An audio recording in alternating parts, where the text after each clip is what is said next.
The visit of a major U.S. government official. In this case, we're talking about the Vice President of the United States of America, Madam Kamala Harris. And she's here on the back of many other U.S. presidents who've been here before. And so there's a lot of hype when it comes to the Ghana-U.S. relations. But really, whilst we celebrate another visit, we need to ask the fundamental question. What really is in it for us? We've been blocking a lot of roads, rolling out the red carpet for her, especially in this time when we are facing the biggest economic crisis of a generation. Many have argued we need the U.S. more now than ever before. But what really do the facts say about this relationship? It's an important relationship. But if you put it in comparison with other powers in the world, I mean, should we possibly be inviting Xi Jinping to Ghana and giving him a bigger, longer red carpet? Maybe Putin even? I know those are controversial thoughts to have, but let's look at what the numbers say. And then let's come to our own conclusions as far as this is concerned, because really Ghana is broke now. What we need is money, somebody to bail us out. Let's see who has shown the will to help us out. But there are bigger issues also. The bigger issues, helping to fight terrorism, helping Ghana's image at the global level, influence at the IMF. So there are other important factors. You know, the conversations that, for example, happened about LGBTQ. So there are a lot of controversial issues too when you look at our relations. And so look at a few things. So she's been in Ghana, but as I've just mentioned, a few more have been here. We've had William Clinton, you know him.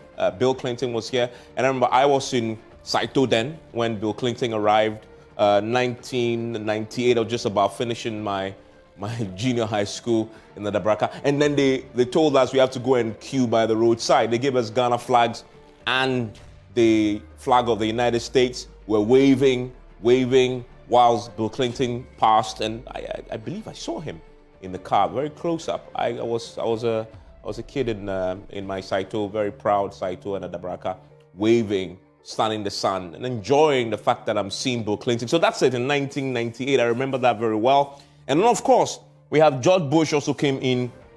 Where was I when George Bush came in? I don't quite remember. But he was here in 2008. Yeah, I remember now. I mean, when he and,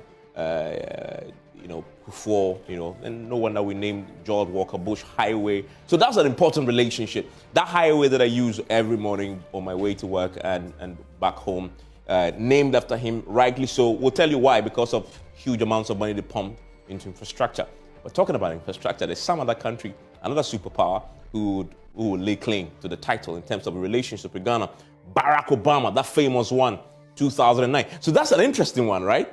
So back to back, 2008, 2009, 2 years consecutively, we had a sitting U.S. president visiting Ghana. So many will look at that and say, well, that relationship is indeed very special, right? So, well, let's go on. And then we have Kamala Harris now, who is also here, tracing his roots and visiting the castle, as Barack Obama did, both of them people of color. So very interesting indeed, and that's why it's become a big subject of conversation. What have they been talking about? Peace and security has been a key issue on the table. President Akufo-Addo wants the issue addressed, and so he's talked about Al-Qaeda not being here. But most importantly, the U.S. With Kamala, Mrs. Harris, have announced that they're giving $100 million to a number of West African countries to fight terrorism. Democracy is another important factor that has come up indeed. And then also the issue of inclusive growth has come up. U.S. is pushing for the IMF bailout for us. Madam Harris has told us that they will be making a case at the Paris Club for them to consider us. And so both of them have been making statements on this, on the threat of terrorism, and then also President Akufo-Addo called on the U.S. to work with ECOWAS to protect nations from terrorist groups. And that is an important point that Ghana has been pushing with the US. US is a superpower when it comes to the military interventions. But then the economic relations is something we need to look at a bit closely. Because if you look at the point I was making about, for example, the investment of the Millennium Challenge Corporation's $308 million into the power sector, it is a major investment. And then you look at the investment that we saw with the George Walker Bush Highway, it's another major one. And then you look at the duty-free access to the US market that we have for over 1,800 products. It's another big one. So those are some of the key things to look at when it comes to the US-Ghana relations. But I find this interesting as we begin to drill down the numbers. You're measuring how important this relationship is and what's in it for us. This is a graph that tells you about 1.8 billion trade and donation. So we are talking about not this is not trade. This is as far as grants are concerned, aid to Ghana from the US. And I find it interesting that in 12 years, the United States of America has given Ghana 1.89 billion. I mean, you must add only to this number, only 1.89 billion in 12 years. And if you do the averages, and the graph tells you a story, you are in a region of this $130 million a year over 12 years. I mean, come to your own conclusions and make of that as what you will. But if you look at the graph, for example, in 2013, in 2023 already, you're talking about $40 million is what they've given us in terms of donations, let's say grants. And if you go to 2022, we have 183. I'm curious, in the COVID years, 2020, 2021, 2021 we had some 2022 we had some $99 million, and then 2021 we have some $109 million. Many countries gave far more than the United States, keeping them honest, as far as the COVID is concerned, as this graph shows here. And then, Ghana is currently in the grips of trying to restructure its debt, right? And I find this table very interesting, Without restructuring this multilateral, bilateral debt, we're not getting an IMF due. But look at the numbers. We'll look at but this is for the meantime. Let's look at trade, and I'll come to the subject of the debt restructuring for you very shortly. If you look at the trade, for example, $29 billion in total. That is together. But if you look at China trade, disregard this for a second. Just look at here for me. China, in terms of import, we are importing as much as $6.75 billion worth from China alone. Where is the United States? United States of America, we are importing $787 million. What about exports? If you're doing export destinations, China is third as far as Ghana is concerned. We're doing 1.52 billion export to China. In fact, top 5.